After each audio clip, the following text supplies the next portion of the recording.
The moon's really weird. The moon's super The weird. size of the moon directly corresponding, like when it's in orbit with the sun, completely blocks out the sun perfectly.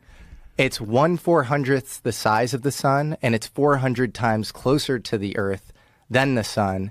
You never see the dark side, which is very weird. It's actually, I believe it's closer to the Earth than what you would normally expect for a moon. And it's huge. It's huge. You have cultures actually talking about a pre-moon period and it's stabilizing the climate. You have the Zulu cultures talking about this. And then here's the weirdest stuff about the moon. Apollo 11, I believe, when the booster took off on the moon, they were like, "Oh, we think it might be hollow," and it's it seems like actually the outer layer of the moon is less dense. Or sorry, is more dense than lower layers, which pattern matches only to an excavation site. That's obviously, in Earth, the lower you go, it's more dense, right? And so Apollo 12, they intentionally crashed the booster of the lunar vehicle onto the moon. They put seismometers there, and they said that it rang like a bell. This is all fact. You could look all this stuff. It's super weird. It is really weird.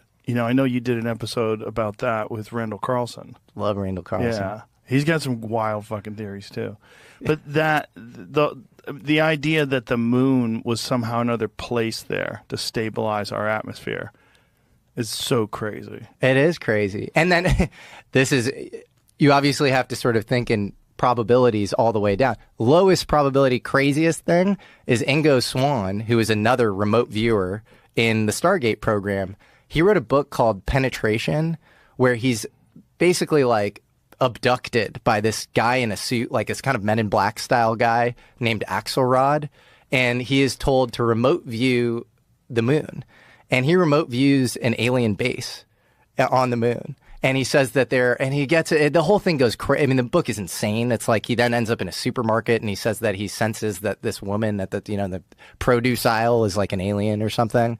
But a lot of people from that Stargate program remote viewed, structures on the dark side of the moon and that sort of thing. So, well, but AJ from the Y Files was on, and he was the one that was telling us that there's photos, right, of the dark side of the moon, that someone had seen photos and was assuming that these would be released shortly, that there were structures. Wow, this is going to be the biggest news ever, and then it was never released. Are you talking about maybe Carl Wolf? Is that what it was? Who was taken to, this is all his claims, and he died in a freakish bike accident a little after saying this. But he said that there was like in like Langley, Virginia, where a lot of spooky stuff goes on. He was taken to some it was like inside a mountain complex, which we definitely, Carl Wolf, yeah. That guy bikes? Apparently not enough. But that guy could die any time on a scooter. So photographs of the 1966 lunar orbiter mission that revealed large base of the moon. Can we hear what he's saying? It's a 4-minute video. Just hear a little bit of it. Scan one section of the moon, then another and another, and then they would get a larger image.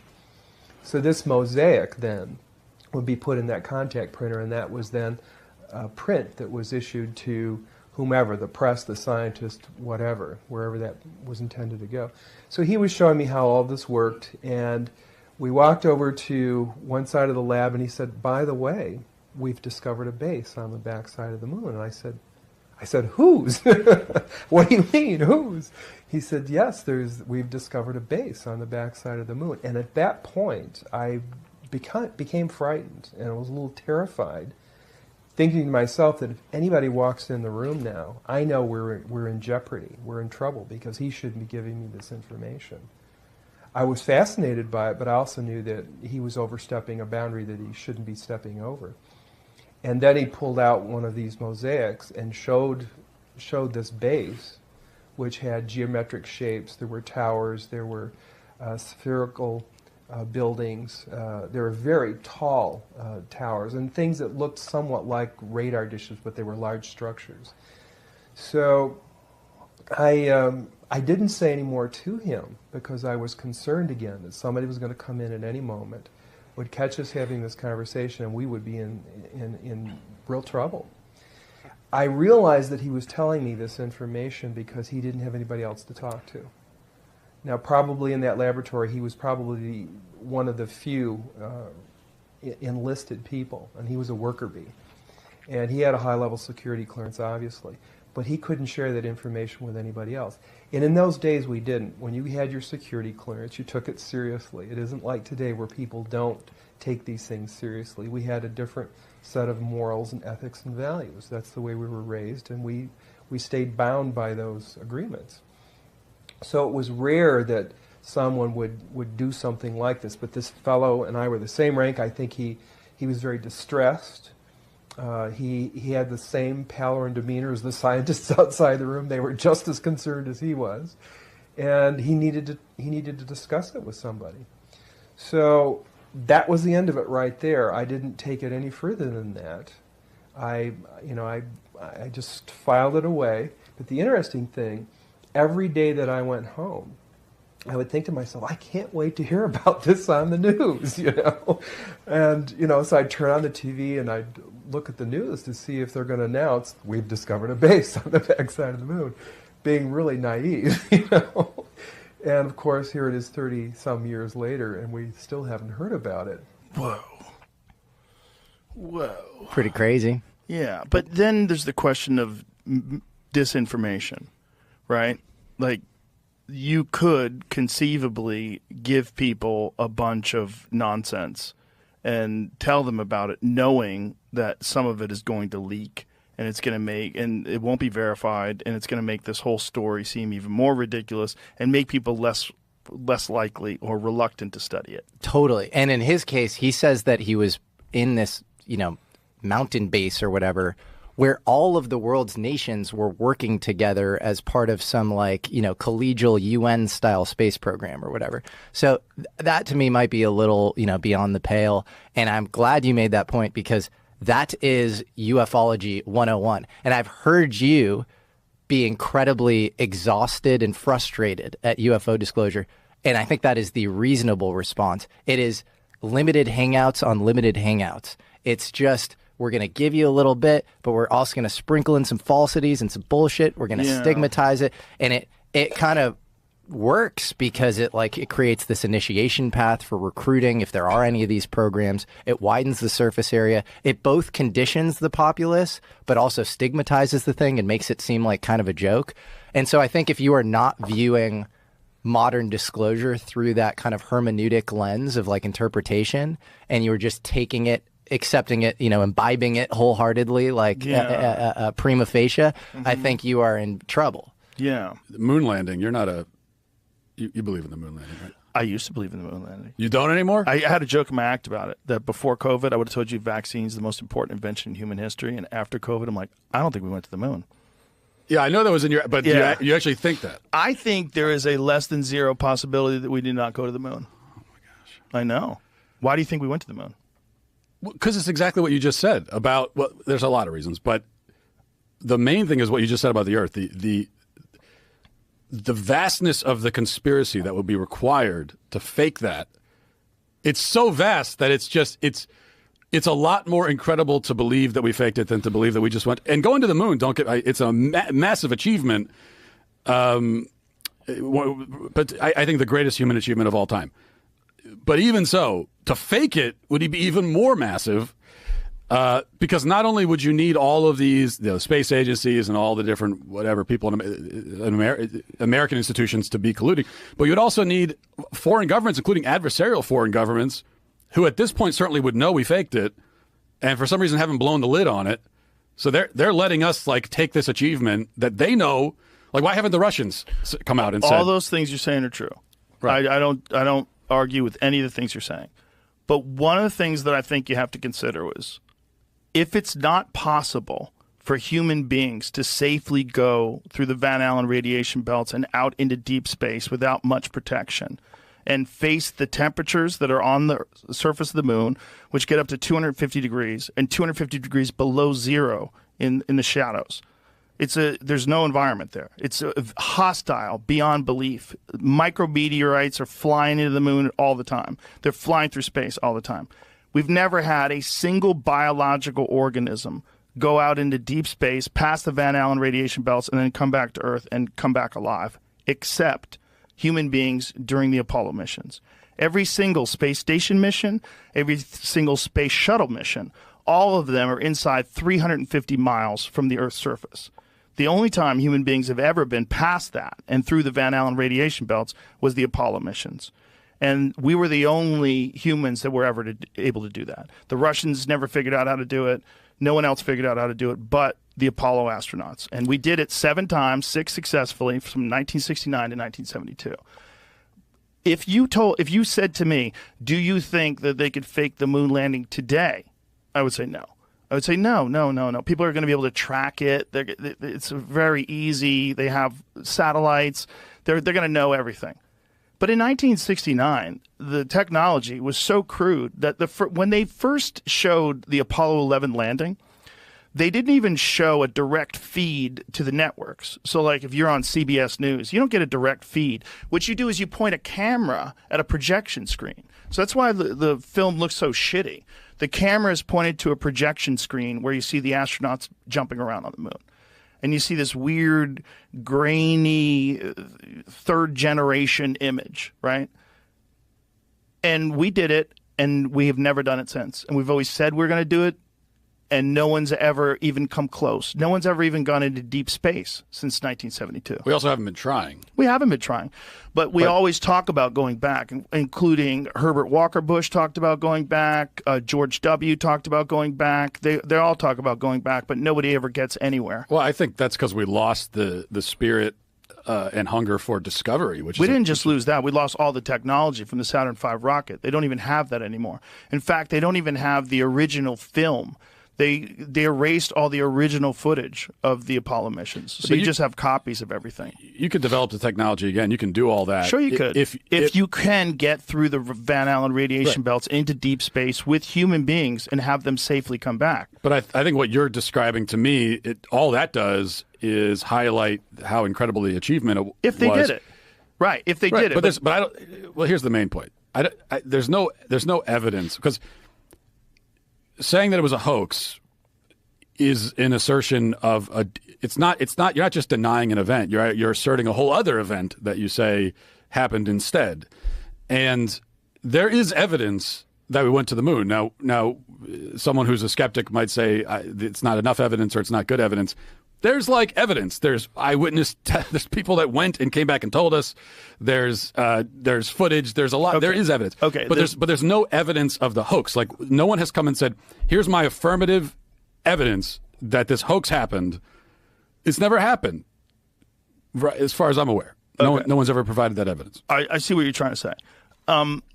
The evidence that they went to the moon, there's a bunch, right? There's moon rocks. That's one. There's lunar reflectors that they placed on the moon. That's another. And there's a couple problems with those. First of all, the Soviets put laser reflectors on the moon as well. And also the moon itself, in many places where you shine lasers on it, it bounces back by itself. The reflective quality of the moon, the reason why the moon is so bright and white in the sky when the sun hits it, there's a certain amount of you get a certain amount of bounce back off of different things with lasers. There's some photographs that are interesting. What was it? Was the India? What was the one where they got the most high resolution photos of the lander? I'm looking at Wikipedia right now of all third-party evidence of the Apollo mission. One of the things that's interesting is they gave a moon rock to, was it a prime minister of Holland? Is that what it was? Which one was the moon rock they gave that turned out to be petrified wood? So the Apollo astronauts gave a moon rock to some foreign dignitary, and it turned out to be a piece of petrified wood. They do have samples of moon rocks that came from the moon, but we also have those on Earth. And in fact, Wernher von Braun in 1968, I believe, went to Antarctica. There's all these photographs of him in Antarctica. Antarctica is a great place to take moon rocks because Antarctica is just this gigantic sheet of white, and you can spot the meteorites in the ground. So this is the photo. I mean, this is from what? What is this from? What is the? So this is an Indian Space Research Organization's. I don't know how to say that word. Chandrayaan-2 orbiter captured images of NASA's Apollo 11 and 12 landing sites and lunar modules from 100-kilometer altitude. Apollo 12 image, astronaut boots tracks are still even visible. Due to the recent interest in another post I shared, decided to download and view the raw imagery. So that looks like there's some kind of thing on the moon. It's pretty good evidence. It is evidence that something's on the moon. It's not evidence that human beings went to the moon. See, we have things that are on the moon. We have things on Mars right now. Well, we had things that were, we'd shot things into space for sure. Yeah, but it's evidence.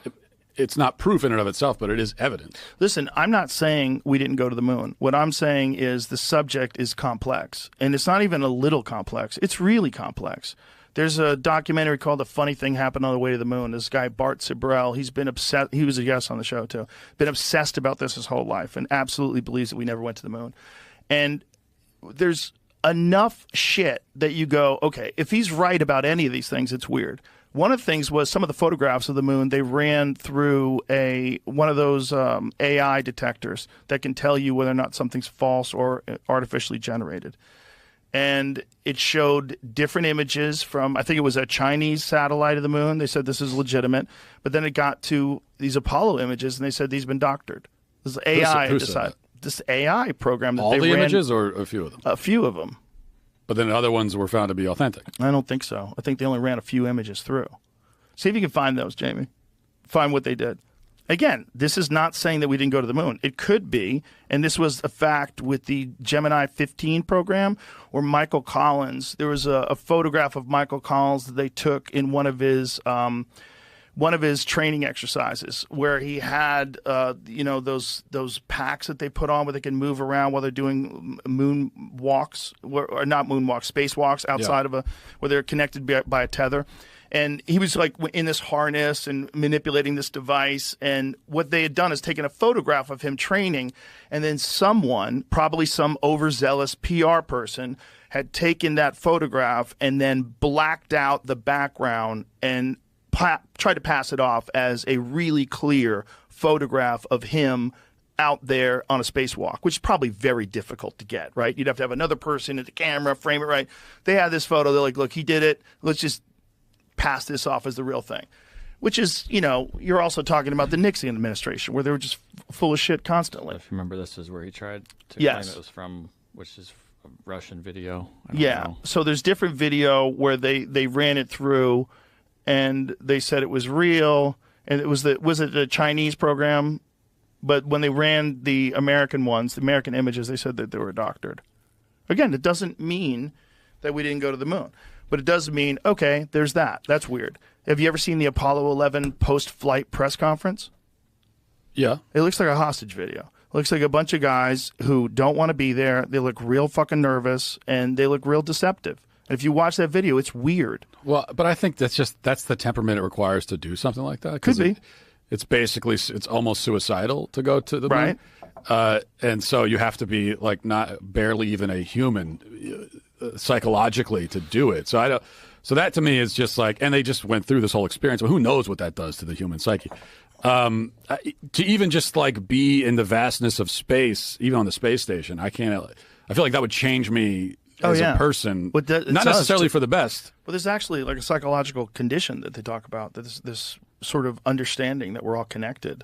That it's like akin to a religious experience that many astronauts get when they go up to the space station and look down at the Earth and go, "Oh my God, what are we doing? Like, we're all together in this thing, and we're so alone in the universe." And for us to be fighting over these trivial differences and these stupid lines in the dirt that we draw, when we are like just clinging to this ball in the middle of everything. So then what would you say, or someone who is a full-on believer? Not a full-on believer. Someone who is a full-on believer in the moon hoax, what would they say to my other point that there is evidence we went to the moon? You can try to nitpick the evidence. Mm-hmm. There is zero evidence of a hoax, because that's a whole other event that would have had to have happened. There is no evidence at all, not one sliver of evidence ever, of that hoax having ever happened. But I think that's a weird way to frame it, right? Is there evidence of a hoax of the JFK assassination that Lee Harvey Oswald acted alone? Do you think there's evidence? Well, but the event itself, being that JFK was killed, happened. But that's not the conspiracy. So the conspiracy is, did he act alone? And is there evidence that he didn't act alone? What do you think? I'm very skeptical that he acted alone. Yeah. Right. But I don't know. I don't know exactly what happened. Nobody does. Exactly. Same exact perspective. Same exact perspective about this moon thing. Like it may have happened, but this was a time of deep deception in the American world. This is a time after Operation Northwoods. This is a time after the Kennedy assassination. This is a time. I mean, this is a weird, fucking shaky time in terms of propaganda. This is after Eisenhower warned about the military-industrial complex. This is like there was a lot of deception. Gulf of Tonkin incident. There's a lot of open deception that the American people were being subject to. And then there's this Cold War between us and Russia, this space war for superiority. There was we wanted it so bad we brought in Nazis. But I think, I mean, the JFK is an interesting example, but because yes, there are things that I'm skeptical of that are claimed that I don't really have evidence that the thing didn't happen or that it didn't happen the way they say, but I'm still skeptical. So I get that. But it feels different to me because the JFK assassination did happen. The question is, how did it happen? But if we're going to assert that a major historical event, probably the greatest, the most significant historical event in history, or one of them, did not happen at all, no one did it, then, like I said, that's so what you're actually claiming is that some other thing, they went somewhere and they pulled off this hoax and they planned it and they did, like an event happened where they were faking it. Right. And so what I would want to see, has anybody come out, any whistleblower ever, to say, hey, I was involved in the shoot, or I'm in Hollywood, I talked to a guy who was there. Well, that's not even evidence. Real evidence would be some sort of documentation, some sort of a way to go over, like there's a binary code that shows the distance between the Earth and the lunar module at every stage of the journey, but that's missing. That stuff's missing. All the tracking data, they can't find it. All the original footage is missing. And that could just be people who are really bad with historical items. That's possible. But to say that faking the moon landing would be a bigger achievement than actually going to the moon, I would say only if people could actually go to the moon. So here's the question. Can we really, everyone wants to dismiss it, can we really send a biological entity into space, go through that radiation, which is thick, covering the Earth, and have it come back alive? If you enjoyed today's episode on JRE Plus, don't forget to give it a thumbs up and share your thoughts in the comments below. Thank you.